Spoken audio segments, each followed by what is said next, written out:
what's up again, guys? Yeah, it's me, your friendly neighborhood Dovahkiin, and welcome back to Let's Play Divinity Original Sin 2. And before we begin, be sure to hit on the subscribe button for more great videos. Alright, in my previous episode, I've concluded the last area of Reaper's Coast, Blood Moon Island. Now I'll be tying off a few loose ends before we venture into Act 3. And I'm back at Meister Siva's place to again perform the ritual to meet with my god.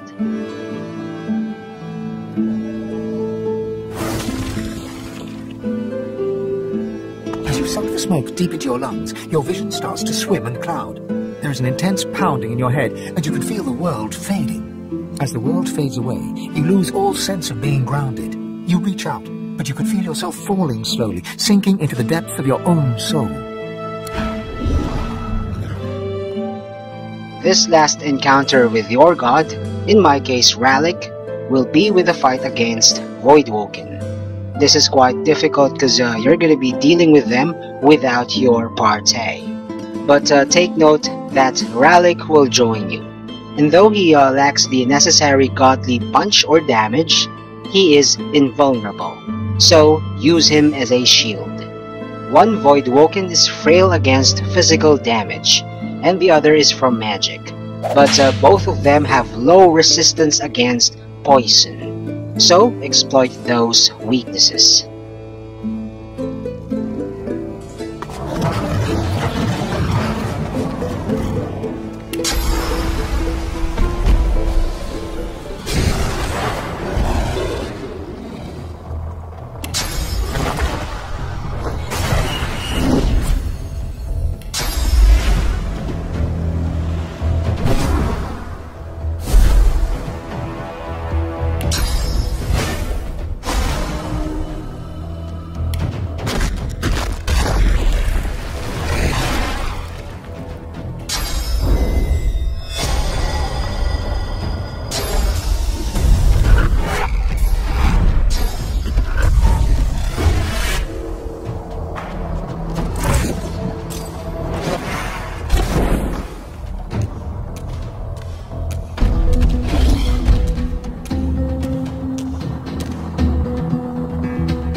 moment too soon.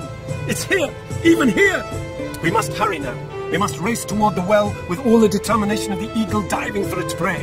Your prey lies on a far-off shore, at the heart of the nameless isle. It is a place no one can reach unless their soul becomes their compass. He places a hand over your heart, and you suddenly feel it, an unmistakable pull in a new and distant direction. The battle for divinity is about to begin in earnest. The other gods and their chosen will try to outflank us, just like we must outflank them. But I will be with you, guide you, stand by you. Together we will prevail, you and I. The void will be overcome, and you will be the god of gods. The end is nigh. Don't fail us now. By the way, buckle up for another battle, and don't be surprised with Meister Siva's fate. It's part of the story.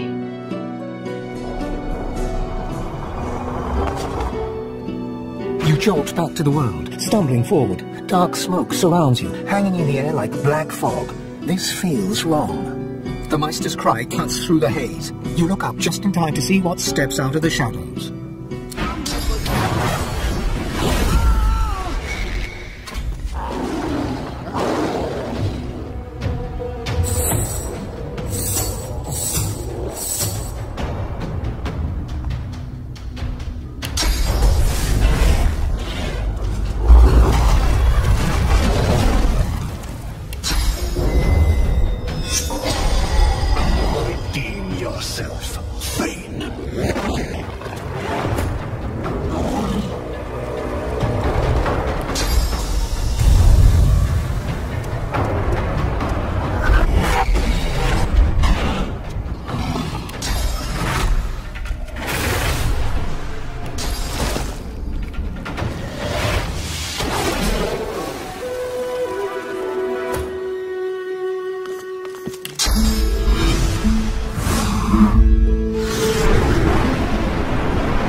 Your god told you there can be only one.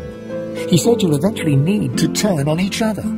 I've use for neither gods nor men. I myself am the island that is my destination. You a mere port along the way I tolerate, for the time being.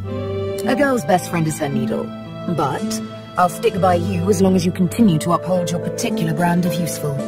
This problem tore the seven apart, but perhaps it can bring us together. I say, all for one, and one for, at most, three others.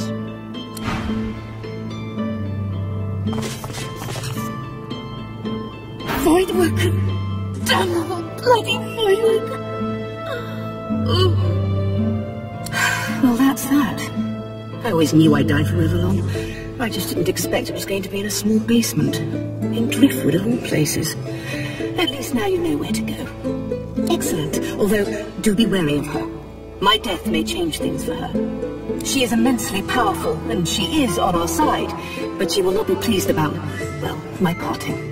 She may ask you to honor an old bargain that I had struck with her. Do not accept. Her business is with me, and me alone. She glances at her body once more, a grim look on her face. You need to go, Godwoken, but I have one last request. My last wish, as it were. I want a statue. Something modest. A simple piece of marble and gold on the steps of the cathedral, glaring out over arcs. Meister Siva's shoulders slump, a tired, melancholic grin on her muzzle. I would have liked to see that city again. Just once more. Give them hell, Godwoken. Okay, before I finally sail to Act 3, remember this ancient lamp, washed up on the beach of Reaper's Bluffs? Stashing it in your bag begins the wishful thinking quest. Obviously, we all know the context of this quest. By the way, the Djinn inside is a Godwoken too, and he despises the gods and fellow Godwoken like you. He can grant you one wish though, but don't get excited with any of his rewards, cause all of them are bullcrap. The best way is to simply get rid of him for massive EXP. Why so? Cause his kill EXP scales with your level. and the best time to rub him out of the lamp is between level 20 and 21 on Act 4 at Arcs. But now, I'm just gonna show you the ways to kill him, if you decide to do this here in Act 2. On a side note, releasing him in Driftwood Square is fun, cause it's gonna be mayhem. But that's a bad idea as well, cause involving neutral NPCs in fights might cause quest-breaking bugs. Alright, the first way is cheesing him. Go inside the Shipwreck of the Peacemaker, which is via the Reaper's Cove waypoint, near the other exit of Wrecker's Cave. Then release and simply teleport him onto Death Fog. If you want a decent fight, however, without involving NPCs, rub him out of the lamp inside the secret room under Dallas's stateroom at the Lady Vengeance. He teleports a lot, but here he's contained. By the way, he has godlike regen on physical armor and HP, so CC him as fast as you can. By the way, watch me end his Godwoken ass in just one round.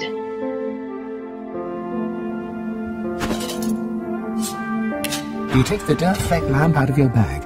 It feels strangely warm in your hands. The lamp feels strangely hot to your touch. As you wipe away the years of dirt and grime, it trembles in your hand. Heavy smoke spills out of the spout of the lamp, falling to your feet, where it flows away from you. The vapor arches into the air and starts to take shape before you. Who summons me? What? One of you? His face twists into a sneer and he flexes his claws. What's wrong, Godwoken? Did the Seven turn you down too? Or are you here seeking even more power? I should strike you down where you stand, God Taint. As treacherous as the gods that tainted you.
And Super Saiyan Sebille with a wicked finish.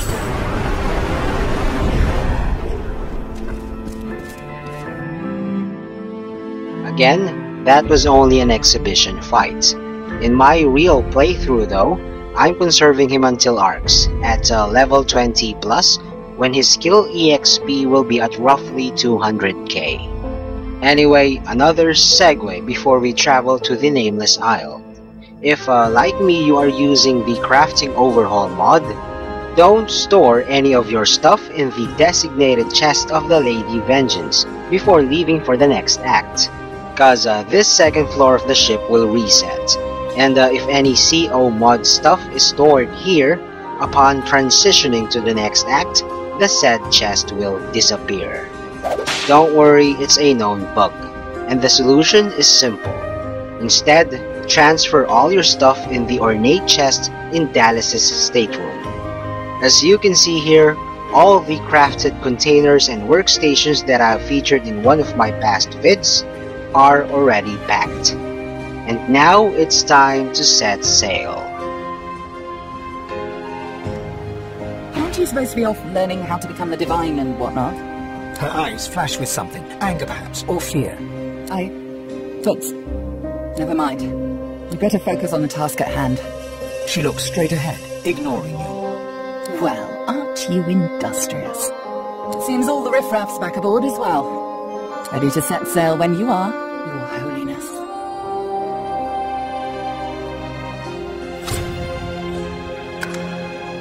Fantastic. Now, on to the interesting part. After many adventures, the party finally reached the place where Godwoken go to become divine. But more surprises and difficult choices awaited.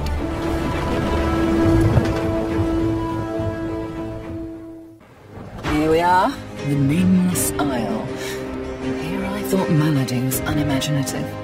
Still, it's what's on the inside that counts, isn't that right? And this is the place you're meant to become a god. I can't help but wonder exactly what you intend to do with such a power.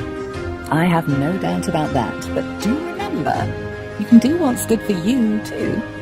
All things in balance, you know. You'll want to hurry now. Divinity is waiting, after all. Excellent question. Normally, this place ought only to be known to Godwoken, but judging by the ships burning in the bay, there's been a breach, let's call it. Regardless of who's on the island, all that matters is who ascends. Make sure that's you.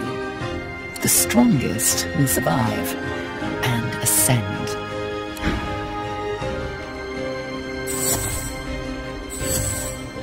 Fane, Red, let's give Mytune and Sebille some room, shall we? Sebille slides her hand in yours, makes your heart skip a beat with her particularly coquettish smile. I've something I need to tell you. You earned it just by being you. You see, the thing is... She scrapes her throat, hesitates, almost as if she's a bit nervous. There's a first. I'm afraid you're going to accuse me of killing the mood, but... I need to talk to you about the Master. No, not anymore. Or so I hope. My dear, sweet boy, I've grown to trust you. More than I've trusted anyone since I've had names on my skin. Wasn't easy, I know. Come, sit down with me for a moment. You both sit down, cross-legged, knees to knees, hand in hand. Suddenly, a melody. Sebille sings a song, haunting in its simplicity. She uses no words, sounds rather. It's beautiful, yet somehow menacing. This is my star song. It's all the Master needs to make me his slave once more, unless your voice opposes his. I will soon confront him, with you by my side. My life and my liberty I place in these soft, strong hands of yours.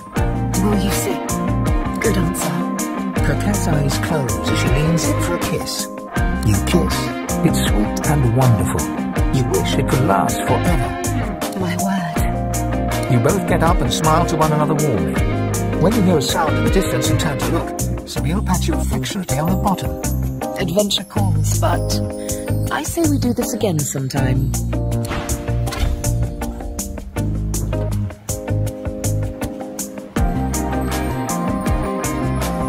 Well, from the beginning, my goal was romancing Sebille, cause her voice is so sexy. But don't tell my wife though. Anyway, this is her actor, and she has voiced a lot of notable characters in games. Among them was a ComSpec trainer of Mass Effect 3. And that is all there is for now. Thanks for watching. Also, check out other videos from Sabbath Clan Philippines and subscribe. See you on my next vid. Peace out, y'all.